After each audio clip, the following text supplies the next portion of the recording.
почалася війна, я дізнався інформацію про це. Чому я не там?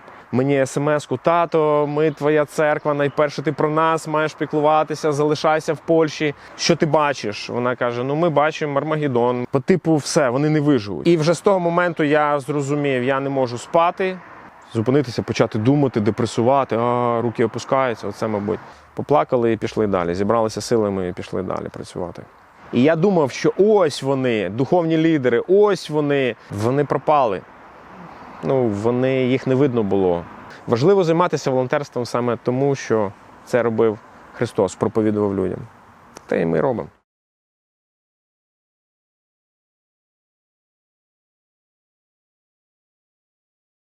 Війна мене застала у повітрі над океаном. Я повертався з США в Україну після щорічної конференції по біблійному консультуванню, яку ми відвідуємо з пасторами Ірпінської біблійної церкви. Я пам'ятаю той момент, коли Сергій Перевишко, один із пасторів Ірпінської біблійної церкви, розбудив мене в літаку і сказав: «Василь, почалася війна». Він під'єднався до Wi-Fi в літаку і переписувався з другом, який і сповістив йому фактично. Да, звичайно, ця новина була приголомшлива, неприємна. І якраз інформація була те, що не просто для жителів Києва, це простіша інформація, не просто атакують східні частини, там, де вже впродовж 8 років ведеться війна, але те, що атакується Київ. Це було, мабуть, найважче. Переживання були, чому я не там, чому я не в церкві, чому я не в Ірпіні, коли це все сталося. Насправді, сама поїздка на конференцію, про яку я розповідав, 12 лютого, це було дуже складне рішення. Фактично, я думав не їхати до останнього, за півгодини до літака я зібрався, і тоді ми поїхали. Через те, що я дивився, слідкував за новинами, і по типу політики почали домовлятися знову через цей мертвий мінський формат. І я подумав, що, можливо, ще не зараз, можливо, буде відтягнуто. Тоді прийняв рішення летіти. І коли почалась війна, насправді ми ж готувалися до цього. Ми готувалися, ми говорили про це, ми записали починаючи з грудня місяця до лютого, ми записали 3 інтерв'ю про те, як готуватися, що робити, коли військові слухи, коли військова загроза, як обороняти свою хату і так далі, як зібрати тривожну валізу. І в цьому напрямку фактично ми готувалися не тільки медійно, а також ми готувалися як церква, ми спілкувалися, збиралися з братами, ми думали, що нам буде необхідно. Ми купили генератор, який може забезпечувати все приміщення Ірпінської біблійної церкви. Ми прибрали наш підвал і підготували місце як бомбосховище для жителів, для сусідів, які можуть там проводити час. Ми купили їжу, ми купили пальне, ми купили засоби захисту, якщо ми говоримо про охорону території від мародерів. Ми знайшли засоби комунікації, якщо пропаде зв'язок, рації. І тому мої емоції були в той момент, коли почалася війна, я дізнався інформацію про це. Чому я не там? Чому я не там? І ми намагалися також, я вже будучи в Америці, ми зв'язувалися через Zoom з лідерами домашніх груп, тому що ми теж думали, а як буде відбуватися піклування про людей? Якщо, наприклад, почалась війна і зв'язок ліг, наприклад, як комунікувати, як піклуватися, як знати, що людям потрібно, їжа, медицина і так далі. Тому ми спілкувалися з лідерами домашніх груп, ми розглядали різні сценарії, що може бути, те, що обговорювалося в суспільстві, те ми обговорювали на наших зустрічах по підготовці. І ми рекомендували людям поговорити з жінками своїми, з сім'ями, що робити, може краще зробити якісь кроки перед війною, кроки підготовки або поїхати, якщо є страх і так далі. І коли я розмовляв зі своєю дружиною перед початком війни, ми чітко, однозначно вирішили залишатися, щоб служити церкві, Ірпіню, жителям ближньому, які нас оточують. Але коли сценарій розвивався, ми обговорювали це, до того, що в нашому місті або біля нашого міста стріляють, чи падають снаряди, ну, звичайно, безпека сім'ї – це на першому місці, і розумно буде забрати в безпечне місце.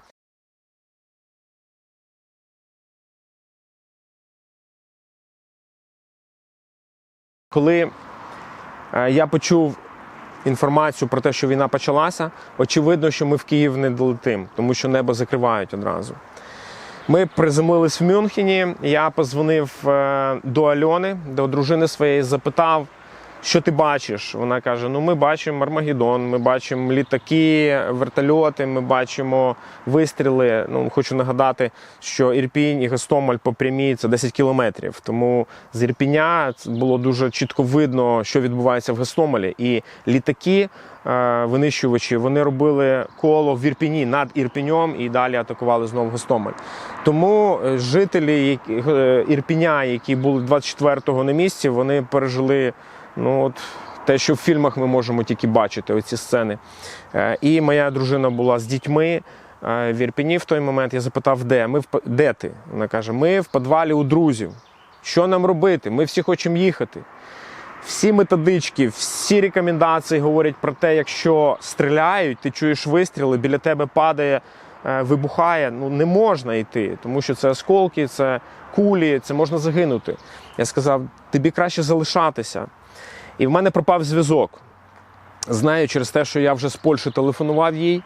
Ось, і через деякий час ми знову зв'язалися, і вона каже, ми виїхали. Я питаю, окей, скільки часу ви їдете? 3 години. Скільки ви проїхали? 30 кілометрів. Скільки в тебе пального? Половина бака. Класика жанру, як то кажуть. По-перше, пальне має бути, по-друге, будуть затори, якщо нема пального, плюс затори, ймовірність аварії і вся небезпека. Можна залишитися або ночувати в машині десь на трасі, або пішки повертатися додому, якщо трапиться щось гірше. Тому я повертався найперше через те, що моя сім'я тут. По-друге, я не можу залишатися, на той момент для мене був не варіант залишатися десь за кордоном, коли в моїй країні, в моїй домівці, в моїй церкві таке відбувається. І цікаво, що дружина моя, коли виїхала, вона каже, залишайся в Польщі, ми їдемо до тебе. Моя мама, моя сестра, вони телефонували мені, вони писали смски, залишайся, перечекайте. Моя старша доця Софія, їй 16, і вона теж переживала за мене і за те, що відбувається, і вона писала мені смс-ку, тато, ми твоя церква, найперше ти про нас маєш піклуватися, залишайся в Польщі. І я всім сказав, я вас люблю, я не можу залишатися в Польщі. Якщо вам страшно, якщо ви переживаєте, я вас завезу в безпечне місце, але я маю бути з моєю країною, з моєю церквою в цей відповідальний і важливий момент. Тому я і повернувся, бо я не можу по-іншому.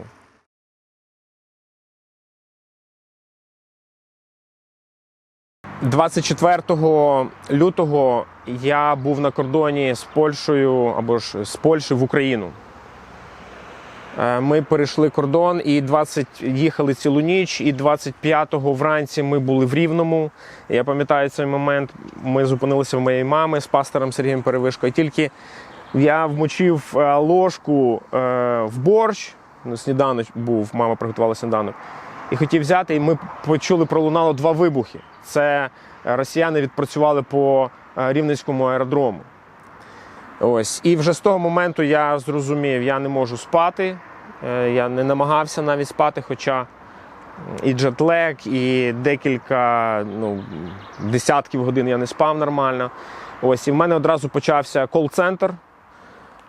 Я почав дзвонити, щоб організовувати евакуацію організовану. Тому що з Ірпеня 24-25 люди почали виїжджати, була самоорганізація. І я знав, що багато залишилось людей і в церкві, і біля церкви, і в Ірпені, які без автомобілів. Тому я позвонив своєму товаришу, він пастор Рівненської церкви, Благодать, Саші Муллеру. Я сказав, Саша, шукай автомобілі, ми їдемо за людьми. Тому що я з перших днів війни почав робити, це евакуація. З перших днів війни ми почали займатися евакуацією.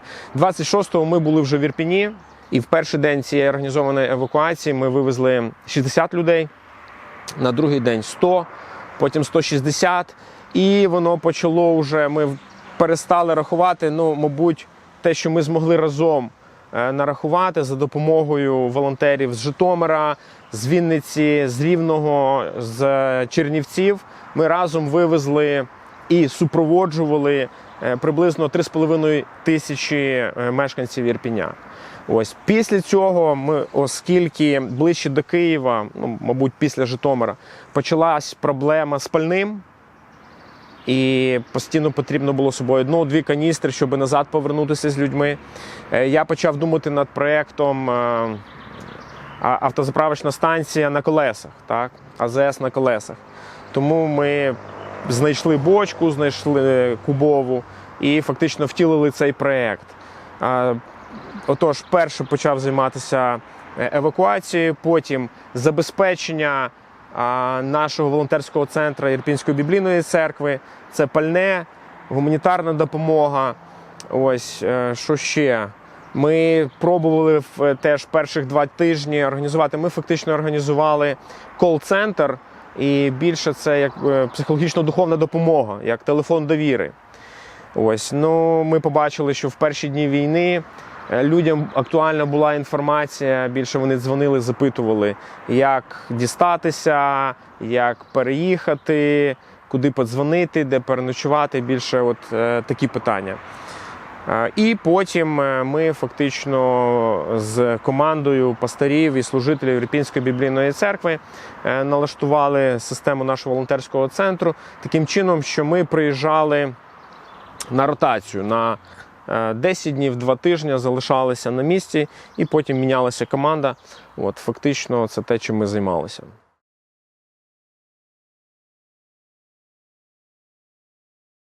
Найстрашніше було зупинитися. Це точно. Це все настільки мінялося швидко. В день, от сьогодні, зараз тобі потрібно, до прикладу, там, вирішити питання АЗС на колесах. І воно сьогодні актуальне. Якщо ти його не зробиш, завтра в тебе все стоїть, да? Все страждає. Або, наприклад, евакуація. Потрібно було домовлятися, куди людей брати, потім куди їх переправляти, хто буде про них піклуватися. І оце момент, що я маю на увазі, зупинитися, страшно зупинитися, коли просто сісти і почати осмислювати, що відбулося. Як буде далі будуватися життя, як далі сім'я, як далі робота, що далі буде з нашим життям, з нашою країною. І ці думки, вони, швидше за все, вели до депресії. Тому я боявся зупинитися, депресувати. Я просто намагався робити наступну добру справу, яка наближає перемогу, яка допомагає людям в цей скрутний момент, в цей скрутний час. Просто одну добру справу. Подумати про неї і зробити як найкраще. До речі, один мій друг, він з США, він бувший льотчик, військовий, потім цивільний. Він навчив мене 3 правила, які під час війни стали дуже актуальними для мене, живими. Перше правило, він каже, ці правила актуальні для людей, які думають, що, мабуть, до кінця дня вони не доживуть. От вони в скруті знаходяться, ситуація проти них, по типу все, вони не виживуть. І ось 3 простих правила для таких людей. Перше правило. Надійся на Бога всім своїм серцем в цей момент. Тобто Бог є, Він біля тебе, надійся на нього. Друге правило. Подумай про один наступний крок, який ти можеш зробити. Просто одну справу, яку ти зараз можеш зробити, і, на твій погляд, це допоможе вирішенню ситуації. І зроби цю справу якнайкраще. І третій пункт, який дуже важливий в критичній ситуації. Кожен, хто знаходиться біля тебе, важливий. От фактично я почав практикувати ці правила. І от особливо друге, з перших днів, одна добра справа, один наступний крок, який ти можеш зробити, щоб вирішити ситуацію, зроби цей крок якнайкраще. Тому я намагався і молитися кожен день, шукати цей наступний крок і закликав інших також. Що ми можемо зробити разом? Щось одне, крок за кроком, крок за кроком. От, тому, відповідь на запитання, що було саме страшне, це зупинитися. Зупинитися, почати думати, депресувати, руки опускаються, оце, мабуть.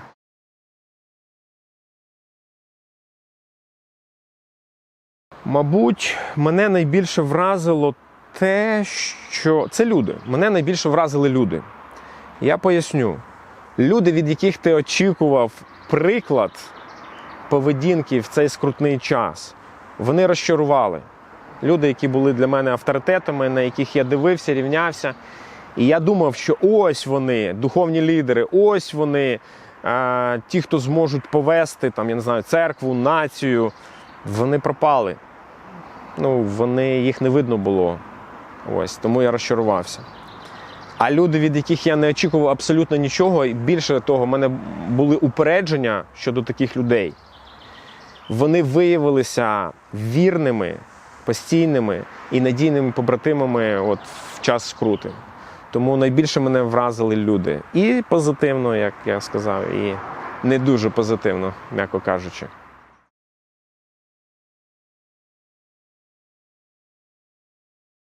Якщо церква не актуальна під час кризи, під час війни, то вона і не актуальна в мирний час. Якщо християнство наше не проявляється, коли є потреба, то як воно може проявитися тоді, коли немає потреби? Тому церква має займатися волонтерством саме через те, що це є Божа воля. Христос був там, де була потреба. Ірпінська біблійна церква на сьогоднішній день відкрила вже 5 волонтерських центрів. Є в Ірпіні 2 центри, Михайлівська Рубіжівка, Гостомель і Бородянка. І ми годуємо людей, так як робив Христос. Він збирав людей, до нього приходили люди, він їх годував і потім їм проповідував. Так само ми робимо. Люди приходять, за їжею, це їхня потреба. Ми задовольняємо їхню потребу фізичну. Ісус сказав: «Я хліб життя». Він нагодував спочатку людей, а потім пояснив, що є духовна спрага. Те саме ми намагаємось робити. Люди розгублені зараз. І я думаю, я бачу один із самих дієвих методів в перші дні війни і після того, як завершились ось в цьому регіоні активні бойові дії, це просто підійти до людини і обійняти її. Обійняти і сказати: ти важливий для Бога, ти важливий для мене, ти важливий для нашої країни. І люди зараз дуже-дуже відкриті для того, щоб спілкуватися, ділитися своїми історіями. Коли, як не зараз, проповідувати? Мені здається, зараз Дух Святий, Бог робить щось особливе в світі. В світі. Геополітика, те, як відносяться країни один до одного, цінності, про які декларують демократичні країни. Зараз треба захищати на справах, доводити на справах. І Бог щось робить, змінює світ наш. І в центрі цих змін Україна. І в центрі України це військові, волонтери, прості люди, церкви, якщо вони активні. Але ми можемо бачити картину, спостерігати, коли церкви закриті, а волонтери з різних світських організацій біля людей. Мені здається, що так не має бути, але ми бачимо і іншу картину. Класні приклади, коли церкви, віруючі люди, вони біля людей, там, де важко, там, де боляче, і вони несуть любов Божу, показують на справах. Тому важливо займатися волонтерством саме тому, що це робив Христос, проповідував людям. Те і ми робимо.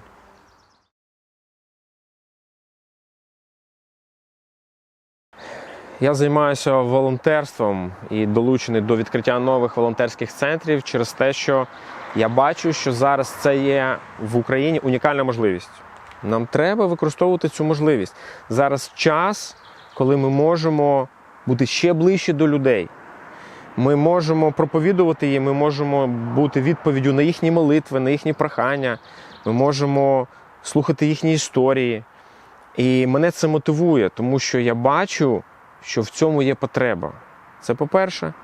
А по-друге, я бачу, що навколо цієї справи, яку ми робимо, об'єднуються люди. Це унікальна можливість запросити людей з інших областей, з інших церков, мотивувати наших мешканців, якщо ми говоримо про Ірпінь, долучатися до добрих діл. І зараз унікальна можливість сіяти добрі діла. А в Біблії написано, що тільки людина посіє, та й пожне. Зараз сіємо добрі діла, потім будемо жати ще більше добрих справ.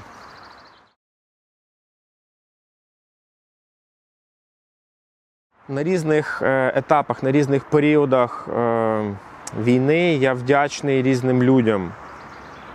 З самого початку Рівненські церкви, вони дуже-дуже допомогли. І церкви з Житомира. Вони фактично нас оснащували. Вони давали нам їжу, давали нам пальне і допомагали нам з процесом евакуації. Буквально другий день Катя Геращенко, вона дуже допомогла, тому що, як я і сказав, в мене був цілодобовий кол-центр, і я позвонив для Каті, вона була тоді з чоловіком, з сім'єю, вони були у Львові, і я попросив: Катя, рятуй, бо треба, щоб це робити організовано, мене розривають. І вона організувала кол-центр по евакуації. Я дуже вдячний своїй дружині, бо коли я приїжджав на ротацію в Ірпінь, в той складний час, коли Ірпінь був частково окупований, коли ми чули вибухи і вистріли, вона не набридала мені телефонними дзвінками. Так, вона переживала за мене, але вона знала, що коли я тут, потрібно молитися і не відволікати.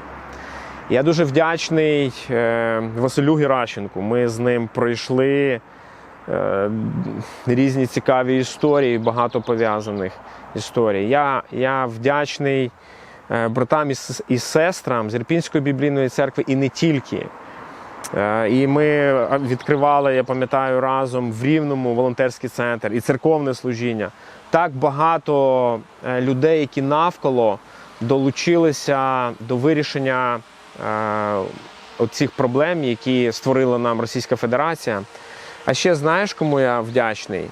Я вдячний церквам, які відправляють місіонерські команди сюди в Ірпінь і при Ірпінь, Бородянка, Гостомель. Зараз тут унікальна можливість в чому? Що, оскільки люди постраждали, ми бачимо ці руйнування, люди фактично мають потребу і вони по-іншому сприймають реальність.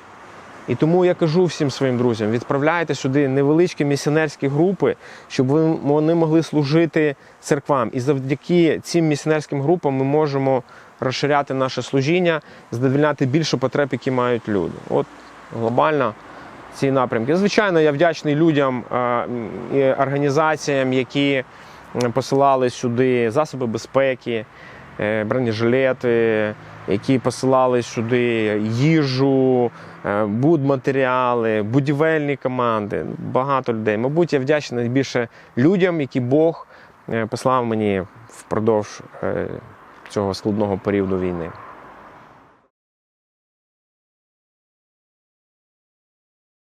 Ой, моя молитва про перемогу, звичайно.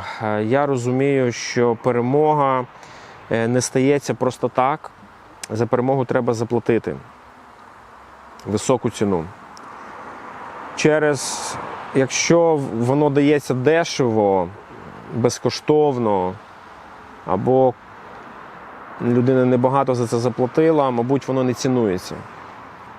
На жаль, ціна дуже висока – це життя наших захисників, це життя цивільних людей, які щодня помирають в великій кількості. Я думаю, щось має перемінитися. Ми вже не будемо такими, як раніше. Має щось помінятися в суспільстві нашому, в країні нашій. Ми маємо, як ізраїльський народ, 40 років по пустелі блукав, і було багато втрат. Але коли вони вийшли, вони змінили свій менталітет, коли пройшли через всі ці випробування.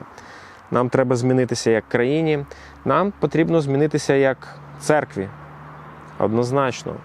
Ми можемо зараз сказати відверто, що порівнюючи нинішній період, як ми служимо і як було раніше, ми багато робили раніше також, але виявляється недостатньо. Тобто цей період змінить церкву також, і цей період змінить кожного з нас, цей період змінить мене, я вже не буду таким, як раніше. Тому я молюсь за перемогу, але ціною змін, щоб ми вже змінені, нові, як країна, як церква, і особисто я персонально, і хто біля мене, щоб ми новими жили вже в мирній, процвітаючій Україні.